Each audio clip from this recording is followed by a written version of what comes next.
Okay. So, yun. Meron akong panibagong i-share sa inyo. So, kamusta kayo? So, ito ay tungkol sa isang bagay na sabihin natin tungkol sa isang maling sa maling ibinigay o sa maling tao mo na ibigay. No, halimbawa, no, meron kang ipapaabot na isang bagay, no, tapos ang nangyari, hindi mo na abot doon sa mismong tao na pagbibigyan mo ng isang bagay, ngunit sa iba mo ipinabot, no, kasi hindi mo na ibigay sa isang yung bagay na yon sa tao na gusto mong pag-abutan kasi dahil lang malayo, no? Kaya ginawa mo ipapabot mo sa ibang tao. Ngayon ang nangyari,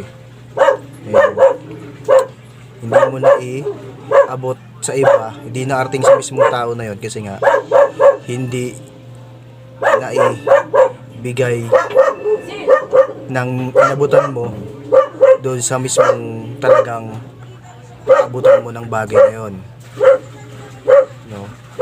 So ito yan nangyayari yan, guys, no? Maraming ganung pangyayari. Halimbawa, ipapaabot mo sa kakilala mo. Ngayon, may utusan kang tao, tapos hindi doon naiabot, no? Hindi yan naiabot doon. So, it means, in short, hindi na arating doon sa mismong tao na pag-aabotan mo sana ng bagay na gusto mong ibigay. Bakit nangyayaring ganun? Siyempre, may mga sari-sariling pangyayari. Bakit nangyari ang ganun, no? Iba ginagawa kung yung bagay na yun ipinaabot mo, no, sa isang tao, kadalasan kung malayo yung pag-aabotan mo, kadalasan nawawala o hindi sinasadyang masira o mawala o kung saan man, no? Kaya kadalasan hindi na naiabot dun sa mismong tao na gusto mong pag-abutan ng isang bagay, no? Ito kasi yan, kadalasan kung gusto mo talagang makasigurado na marireceive o matatanggap ng mismong tao na yon nang gusto mong pagbigyan yung bagay na gusto mong iabot, lalo na kung ito ay napaka-importante, no, doon na lang mismo, o kaya pinamaganda dyan dumirekta ka, no? Kumbaga sasadyain mong puntahan na ikaw mismo mag-abot ng mismong bagay na yan sa mismong pag-aabotan mo nang sa ganon ikaw ay mapanatag, di ba? Mapanatag ka, tapos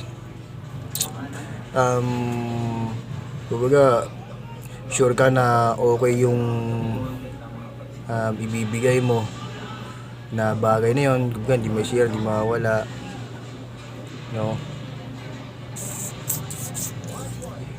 Kung ikaw lang naman ay hindi mapanatag sa ganon, pero kung panatag ka naman sa ganon, okay lang yan, no? Okay lang yan kung panatag ka naman, kasi may mga bagay talaga sa mundo na hindi inaasahan talagang mangyari. Okay, mga bagay talaga sa mundo na hindi inaasahan na talagang mangyayari talaga. No. Kadalasan kung ano yung nangyari, tinatanggap mo na lang, 'di ba? Pero syempre, para maiwasan yung ganon, no, maganda dyan, dumirekta ka sa mismong tao, 'di ba? Para no worries ka, 'di ba?